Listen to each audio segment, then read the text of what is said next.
costas, então estou ficando em pé aqui.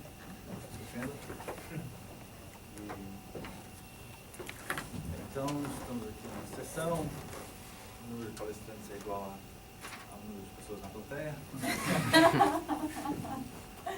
E a ideia é abrir o debate, mas para instigar o público, né, e instigar vocês também a fazer perguntas um para o outro, eu vou tentar fazer algumas considerações gerais.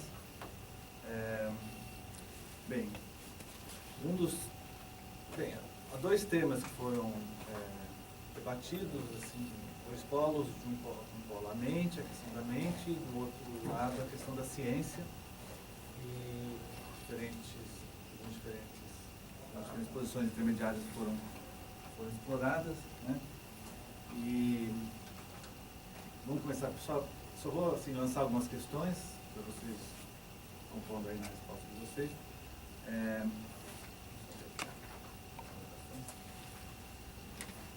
Bem, então começando pelo Márcio, né, que está fresquinho na nossa cabeça, o que ele acabou de falar. Uma pergunta técnica para você responder, assim, gostaria de saber se o Brentano, ele concorda que um estado que nem a ansiedade não é intencional. Eu entendo que o senhor ele falou isso, né, mas é uma dúvida mesmo. Eu imagino que o Brentano caracterizou a intencionalidade, né, como uma marca do mental. Então, será que ele concordaria com o senhor de que há estados que nem a ansiedade ou tédio que não seriam intencionais? Essa é uma pergunta, tá, pontual. Uma coisa que você falou que eu achei interessante no final é a ideia de que a computação, assim, considerar que alguma coisa é um computador, como você falou, tem que ter uma mente envolvida aí, né? E isso eu só queria fazer um gancho com uma questão interessante, que é a questão de se robôs artificiais podem ter consciência, né? E a gente tem a ideia de que não, né? Mas, enfim, em que medida um robô, ele é um ser autônomo, agora ele é uma coisa projetada, ele é um computador que se move, né? Então, em certo sentido, ele foi criado por alguém. Então, em que sentido qualquer intencionalidade ou qualquer mentalidade que a gente atribuiu ao robô não é, na verdade, uma projeção, uma reflexão da mentalidade dos seus criadores, né? Enfim, não é bem uma pergunta, é mais uma exploração aí de uma questão, a questão dos seres artificiais, né, em que medida eles podem ter mentalidade. Mas deixa eu ver, eu vou terminar. Fica aqui, deixa eu terminar. Você faz para cada um uma pergunta que está te interessando. Eu vou fazer o seguinte, depois nós respondemos como... Minha ideia é que eu vou falar, assim, instigar vocês. A ideia é que vocês depois falem, né? Tem uma certa ordem, né? Beleza. Mas talvez a gente possa... Bem, talvez vocês possam responder em seguida ao que eu for falar, né? Para já ficar mais fresco a ideia, porque senão eu vou esquecer, eu acho. Tá, entendi. Deixa o Márcio responder. Eu tô louco. Senhoras e senhores, Então, vamos lá. Não, me desculpa, pessoal, eu tô louco por causa da ansiedade. O fato é que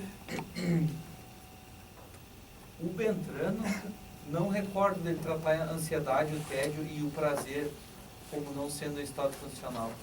Mas o prazer, os escolásticos costumavam dizer que não tinha uma direção de ajuste.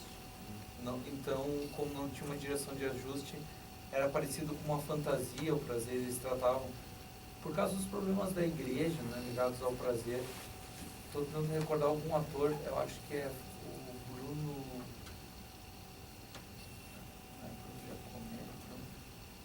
Bom, fugiu. O Brentano não trata... Todo estado mental tem intencionalidade. Qualquer coisa tem intencionalidade. Mas eu entendo a linguagem do Searle nesse sentido de que ela é mais conceitual, contemporânea. Não tem como eu pegar uma parte do meu cérebro e dizer que ela tem intencionalidade. Eu acho que é por isso que ele dizia, como alguém que está dormindo, se está sonhando, pode ter sonhos que sejam intencionais em certo sentido. Teve desejos, fantasias no seu sonho, mas pela grande parte do dia o meu cérebro está sem usar algumas partes dele, né? E que não está projetando fenômenos intencionais, muito menos fenômenos intencionais conscientes. E sobre a questão da, acho que inteligência artificial, né? Robôs poderem ter consciência, eu acredito que os computadores, acredito fortemente nisso, são bons para simular tudo, eles conseguem simular tudo. A computação foi uma das maiores invenções nossas. A internet só é possível com a força que ela tem por causa da computação. É impressionante como aqueles moleques conseguem fazer algo que parece um milagre. Vai na computação ali, a Micron que ensina no lado, a Coreia do Norte tá ali, com chips e com pequenos processos de 1 e 0, é só 1 e 0 ali na Micron. Eles conseguem fazer um mundo tão fantasioso e útil para nós com algo tão, pensa, é muito simples. Só tem 2 números, é código binário. Pode ser que para simular coisas, sim, é bom. As ciências cognitivas é embasado muito nisso e eles têm N programas de pesquisa utilizando máquinas para ver como que os nossos estados mentais se dão, a ligação de um ou outro, para ver a rede neuronal também. Mas que não tem conteúdo nenhum, 0 e 1 não tem, né? Então, se não tem conteúdo, não tem uma mente ali, porque as mentes não são só sintáticas, como 0, 1, letras do alfabeto, são semânticas também. Tudo que eu falei agora, eu acho que todo mundo me entendeu, a não ser que eu falei muito enrolado. E entenderam porque as mentes de vocês têm semântica, então as mentes de vocês têm conteúdo e se refere uma palavra com a outra conceito. E isso eu acredito que um robô não possa ter, não com a tecnologia que nós dispomos agora. Eles teriam que fazer uma sintaxe que pudesse carregar alguma semântica e com código binário. Não tem como fazer isso. Eles vão ter que fazer um binário semântico. Daí. Como vão fazer isso? Bom, a tecnologia está avançando. Espero que consigam. Vai ser bom. Tem que fazer outra questão interessante, com vontade de continuar discutindo, mas Sim. passar para os outros realizadores, depois a gente pode voltar. Bem, na fala do Bruno, né, eu acho que o ponto principal é correto, no sentido de que não há uma refutação, né, do dualismo, apesar de haver, enfim, evidências aí que os materialistas apresentam, materialistas reducionistas, mas eu acho que o ponto que você levantou é correto, né? Mas agora a pergunta é mais na direção de entender melhor como que seria um modelo dualista da mente. E a pergunta, especificamente, eu gostaria que você falasse um pouquinho sobre como que você concebe o dualismo, né? Primeiro, qual é a relação que isso tem com a tua religiosidade pessoal? Quer dizer, é uma posição que você defende por consistência com uma visão religiosa? Essa é uma pergunta mais pessoal. E a pergunta mais assim, objetiva seria, assim, com relação à morte. Qual que é a... Né, você mencionou que um dano cerebral, o que aconteceria é que, vamos dizer, o canal de comunicação, digamos assim, entre a alma e as cordas vocais, o corpo, elas se danificam, então a alma não consegue se expressar mais da maneira, né, que ela poderia, né?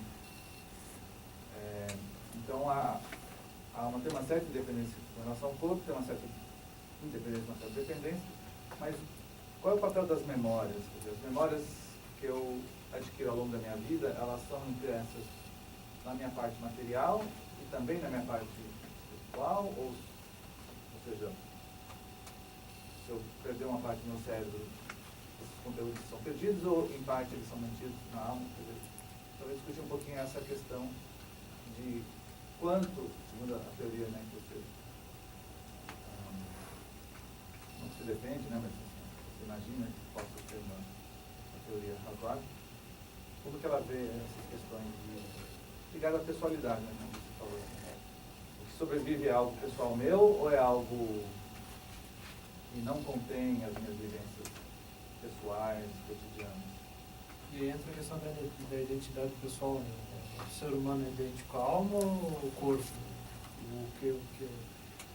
Primeiro, o dualismo de substância, há uma certa, não sei se tem precisão na terminologia, mas dualismo de substância, por que dualismo de substância? Porque seriam duas coisas diferentes, né, com traços diferentes e que não se reduzem a si, que naturezas distintas, né? Por exemplo, tudo que é mental é subjetivo e é imaterial. E o corpo, ele não é subjetivo, ele é objetivo, vamos dizer assim, ele não tem acesso a si mesmo. E ele é físico, ele não é imaterial. Então essa seria, vamos dizer assim, uma diferença entre o dualismo e substância. O dualismo cartesiano, que é, vamos dizer assim, a forma mais discutida do dualismo de substância hoje, a filosofia da mente, ele tinha uma posição bem problemática. Ele dizia assim que a mente ela não ocupa lugar no espaço, né? Aí há aquela pergunta, bom, se uma vontade que é mental causa, vamos dizer assim, esse movimento do braço, então como é que algo que não ocupa um lugar no espaço pode mover algo que ocupa lugar no espaço, né, o corpo? Isso chama o problema da interação, né? Então, assim, hoje os poucos defensores do dualismo de substância, eles não apresentam essa caracterização cartesiana de Descartes, que a mente ela não ocupa lugar no espaço, porque ela é problemática, né? Ela gera muitas questões, né? Então, como é que, se a mente ela não ocupa lugar no espaço, como é que ela está levantando esse braço aqui, uma perna? Então, os dualismos, eles variam muito, e de acordo, assim como os materialismos, né? Você, por exemplo, o Searle, ele diz que a experiência subjetiva é causada pelo cérebro, mas o mental ele não é a mesma coisa que o cerebral, né? Já os materialismos eliminativistas vão dizer que tudo que nós chamamos de mental é o cérebro. Então, assim, você tem ali a mesma tese básica de que o cérebro causa consciência, mas você tem formas de materialismos psicos neurais diferentes. Então, o dualismo de substância é basicamente assim: mente e corpo são entidades que podem existir independentemente um do outro. A mente é imaterial, o corpo é físico. Os estados mentais, as capacidades mentais são capacidades dessa mente imaterial. E o corpo estaria combinado com essa mente por um período de tempo. Eu não sei se eu respondi a pergunta. Porque é um problema conceitual isso aí. Não, mas é a morte, eu concordo com a morte. Quer dizer, o dualismo defende que a alma sobrevive à morte. Eu queria entender, se você já pensou nisso, se as memórias da nossa vida pessoal também sobrevivem à morte ou elas são perdidas? Sim, daí só para comentar o dualismo cartesiano, o Descartes ele concebeu a possibilidade lógica do mental existir sem o corpo. Então, assim, ele deixou em aberto essa questão da imortalidade da alma, e algumas concepções dualistas elas entram nesse ponto. Você perguntou na questão da minha religiosidade. Eu acredito que nós possamos sobreviver à morte do nosso corpo e que a gente segue tendo vamos dizer assim, uma continuidade pessoal. Tá? Vamos dizer assim, o mesmo sentimento do eu que eu tenho hoje, ele persiste, mesmo que eu não tenha o corpo. Assim, eu posso ter um estranhamento, sei lá, eu não tenho mais o corpo, mas ele persiste. A pergunta sobre as memórias, se ela continua ou não, o conteúdo, sim, porque se eu assumo o dualismo, eu assumo então de que se o mental é a alma e a memória é mental, automaticamente as minhas memórias elas continuam. Mas a questão se a memória está armazenada no cérebro e se então eu tenho uma lesão, essas memórias elas foram destruídas ou eu então estou tendo falta de acesso ao mecanismo físico das memórias, né? Bom, eu não saberia te responder essa questão do mecanismo, porque até em termos de explicações materialistas, se a memória tem um conteúdo, hoje nós temos essa discussão, por exemplo, da intencionalidade do conteúdo semântico, né? De que os processos cerebrais eles não têm esse conteúdo, né? Então, assim, também do lado da explicação materialista você não consegue explicar como é que algo fisiológico tem esses conteúdos, esse tipo de conteúdo, né? Então, assim, é uma questão que está em aberto, né? Falaste muito das limitações do materialismo, nessa visão. Sim. Mas assim, só uma questão simples, tu vê algum tipo de atrativo enquanto, assim, digamos, referencial de pesquisa, o dualismo, se ele tem vantagens, alguns pontos de vantagem sobre o materialismo. Sobre essa... Eu não sei, eu não sabia dizer. Eu penso assim, eu acho que se o dualismo tem vantagem, eu acho que a gente postula a alma sem conhecer a fundo o que ela pode ser. Vamos dizer assim, se você começar um programa de pesquisa que fale do dualismo, né, por exemplo, o John Eccles, que foi um cientista, neurocientista que trabalhou no livro com o Popper, ele postula essa alma, né? Embora ele não sabe dizer o que é essa alma, de onde ela vem, né? E vamos dizer assim, ele faz essa inferência porque, bom, ele viu que as explicações materialistas elas não dão conta. Mas se é superior, eu não saberia dizer. É político, se não oferece oportunidade de pesquisa, é que assim, eu acho que porque a pesquisa cerebral, por mais que ela parta do pressuposto, uma dura teórica, de que as capacidades mentais são capacidades do cérebro, mas esse tipo de abordagem também tem sérias críticas, inclusive a crítica conceitual, né? Por exemplo, quando eu uso o verbo, quando eu digo assim, eu estou pensando, né? Faz sentido você imputar a capacidade de pensar ao ser humano, não ao cérebro, né? Então, assim, até gramaticalmente falando, qual é o sentido da palavra pensar quando eu digo cérebro pensa? Então, tem várias críticas em relação a isso. Eu penso que a gente tem que assumir mais ou menos uma perspectiva do William James, que ele chamou de empirismo radical. Toda a experiência mental, todas as experiências mentais, elas são importantes para a pesquisa de tu entender a consciência, né? E eu acho que a gente tem que pesquisar, sei lá, cérebro, neurofenomenologia, parte dessa computacional e experiências anômalas, experiência de quase morte, prováveis crianças que dizem ter vivido, que dão relatos mais ou menos compatíveis com o que aconteceu em vidas. Eu acho que tudo é válido. Entendeu? Eu acho assim que se existe esse debate controverso, é porque a gente está num estado muito conjeturável para já assumir assim, uma posição toda poderosa. Vamos ser assim. Eu acho que a gente discutindo isso aqui é a forma de... Muito bem. Mas o dualismo é complicado. É complicadíssimo. Bem, com relação ao César, né? Tem alguns comentários. Eu acho que o programa de pesquisa é muito interessante, muito concreto. Acho que você deve prosseguir.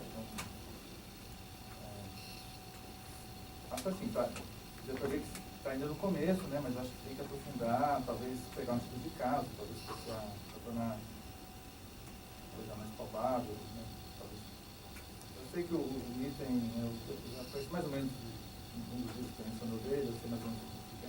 Talvez pegar algum estudo de caso mais detalhado de antropologia, filosofia. Mas, antes de entrar nessas coisas gerais, só alguns comentários pontuais. Você começou falando o que é preciso para ser um cientista, você falou dos elementos cognitivos, falou da teorização, né? Mas você não salientou que há também cientistas experimentais, né?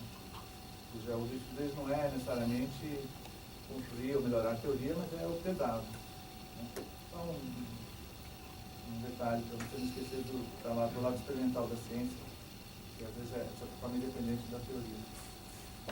Aí você falou dos elementos motivacionais, né?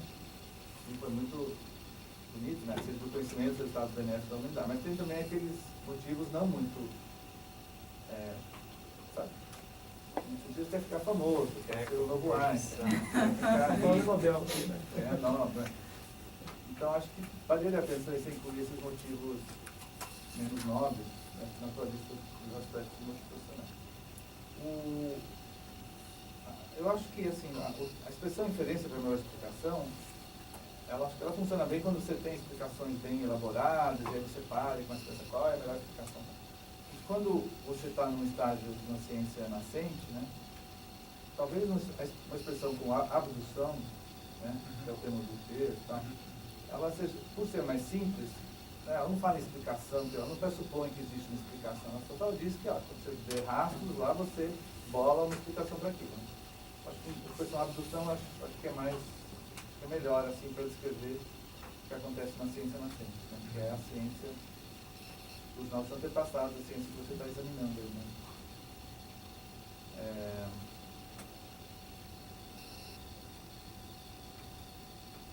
Bem, não sei se eu tenho uma pergunta, importante formular claro. Essas observações já são de uma riqueza comparável com uma pergunta, assim. Assim, quando você deu o exemplo do caçador-coletor, né? De início eu achei que era uma ideia que você tirou da cabeça. Depois eu vi com as referências que você, na verdade, tem os antropólogos. Você está olhando para os antropólogos, né? E uma coisa que talvez você poderia fazer também, nesse estudo, é dar uma olhada nesses antropólogos que você está estudando enquanto cientistas. Em que sentido eles são cientistas e eles estão fazendo assunções e meio que fechando o círculo, né? Então, antropólogos estão estudando como os humanos, nossos antepassados, eram cientistas, qual era o conhecimento deles e só que você está nesse meio, estudando, talvez você possa dar uma olhadinha também nos antropólogos e analisar em cientistas também estão caçando e coletando informações e teorias, né? Eu também, assim, só na minha pergunta, um comentário também. O Vitor falou muito sobre essas semelhanças cognitivas, mas também seria, talvez, se perguntar quais são as diferenças no termos cognitivos, intensidade, complexidade teórica, sabe? Em termos cognitivos, assim, quais são as diferenças, dadas as diferenças de complexidade, assim, até do aparato conceitual com que cada um está lidando. Isso seria interessante, talvez até... Diferença não de tipo, mas de grau. De grau. Com certeza teria alguma coisa lá. Já gera alguma sombra para as minhas conclusões, né? O caçador tem sua ciência. Pois é. Até para conseguir lidar com a complexidade conceitual, né? A realidade dele é outra completamente diferente. Parece mais simples escrever supostamente assim. Tem muito material no Brasil dos indígenas, né? A antropologia estuda essas coisas. Eu acho que é um campo muito fértil, acho, né? Etnociência, né? E às vezes as pessoas perguntam, não, quando nasceu a ciência, né? Então a resposta padrão é século XVII, né? Mas eu acho que uma metáfora melhor é pensar num indivíduo, uma pessoa, né? Acho que o século XVII é quando a ciência se tornou adulta, 18 anos. Fez 18 anos no século XVII. Mas antes disso, na época grega e na época chinesa, você já tem uma ciência, uma criança de 12 anos, está fazendo, né, coisas muito interessantes e tal. Mas você tem também a criança de 3 anos, de 5 anos, né, que seria análogo ao homem que você está mencionando aí pré-histórico. Tem poucas fontes de estudo, então a coisa não é tão explorada, mas acho que é muito material interessante. Essa colocação abre uma outra perspectiva, aproximar a psicologia evolucionária e estudar o desenvolvimento infantil. À medida a gente pode caracterizar a criança em alta, um pequeno cientista, também coleta evidências, faz hipóteses e assim vai descobrir o mundo também, dá para construir uma analogia por esse lado do edifício. Isso, fazendo um gancho com uma coisa que a gente falou no começo, aí indo além do que os antropólogos brasileiros vão querer fazer, é dar uma olhada nos primatas mais próximos de nós, né, os pangeros, os bonobos, como que eles lidam com isso, né, porque eles têm formas bastante sofisticadas de apreensão de informação e tal, né, como que a cultura disseminada. Então é uma coisa muito rica. Bem, a Diana, né, fez uma apresentação bastante densa, né, ela resumiu, né, um montão de coisas do Popper. Quem não conhece, certamente ficou um pouco perdido ali. Né? Foi exatamente didático, né, por causa da complexidade do que ela falou, né. E, na verdade, eu fiquei curioso, assim, eu queria entender melhor os diagramas lá dos de verdade, de falsidade, né? Que você perguntou, mas eu acho que depois, pessoalmente, você pode me explicar melhor isso, só para entender melhor. Mas eu queria só fazer uma pergunta com relação à tua conclusão, né? Você concluiu que o racionalismo crítico do Popper não é adequado como uma metodologia da ciência empírica. Né? Eu queria entender isso um pouco melhor. Se a tua posição pessoal é mais pró-Feyerabend, mais pró-Lakatos, ou se você não é...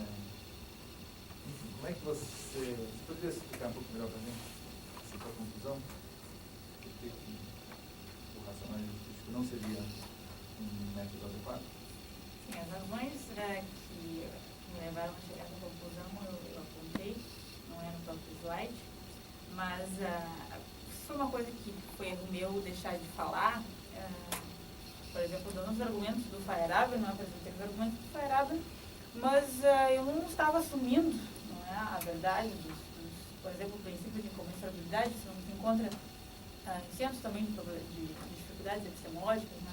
Mas uma vez que você assuma essa posição, aí racionalismo crítico não funciona.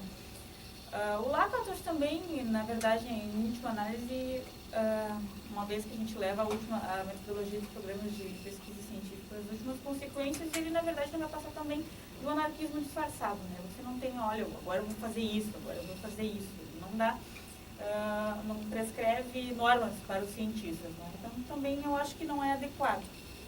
Agora, quanto minha posição, eu estou, né, pesquisando essa questão do método, eu ainda não saberia dizer assim qual que seria o método adequado, ou se a ausência do método é adequado, ou se muitos métodos são adequados. Não é, a minha impressão pessoal é de que, de fato, a maioria dos cientistas se comportam daquela maneira, inclusive, eu havia comentado com o senhor, como Einstein escreveu naquele livro organizado pelo Schill, não é? E aí é mais ou menos como um oportunista inescrupuloso, não é? Funcionando aqui, vamos pegar isso, então agora eu vou ser aquilo ali, não é? Então, se deve ser assim ou não, mas a maioria dos cientistas são de fato instrumentalistas, então eu estou pesquisando, né? Eu cheguei à conclusão de que a ciência como a conhecemos, ela não seria possível caso o racionalismo crítico ele não fosse aplicado. Não é? Agora, qual que deva ser o método, eu ainda não tenho uma proposta para apresentar. Eu não sei, eu acho curioso, porque assim, eu, sei lá, passado pelo meu jeito de ver o mundo, depois de muitos anos e tal, eu fiquei meio assim, não, sabe? A gente vê a indução sendo usada na neurociência, né? A pessoa perde a parte do cérebro, ela perde uma função. Quer dizer, isso gera um raciocínio que a gente chama de indução. Né? O John Stuart Mill seria um estudo de indução. Então, a indução está ali presente. As ideias do Popper, tem, às vezes, realmente, você salientar o falsacionismo, então, buscar uma teoria que seja falsificável, né? A gente vê que alguns cientistas, em certo momento, de ingenuidade, têm a ilusão de construir uma teoria que explica tudo e que não é falseável, e que serve muito à ciência. Então, a gente vê que o Popper também tem umas coisas legais. E o Lakatos também tem as coisas legais. E o Feyerabend também salienta umas coisas legais. Então, acho que esse pluralismo que você mencionou aí, no Einstein e tal, acho que eu acabei incorporando na minha visão da filosofia da ciência. Então, eu achei só curioso, assim, que você foi muito taxativa em falar que a visão do Popper não se aplica, né? Eu acho que é mais uma questão de grau, sabe? Ela se aplica, né? Sabe? No contexto do século XX, um contexto em que a teoria adquire uma importância muito grande, então a questão de uma teoria de tentar refutá-la adquire uma dimensão nova, né? As ciências mais iniciais, o papel não existe uma teoria forte, então você tem que se guiar por um método um pouco mais forte. Né? Então, assim, acho que eu me surpreendi um pouco de você ser tão taxativa. Eu falaria de uma maneira mais assim.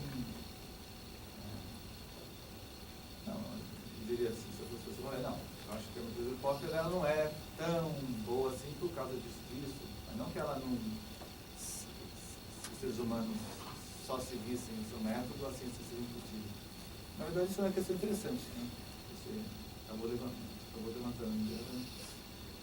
O que aconteceria se os seres humanos seguissem só uma metodologia? Né? Fazer um experimento mental e ver, ó, os caras só seguem as ideias do Popper, né? Claro que eles iam descobrir algumas coisas, mas talvez outras coisas eles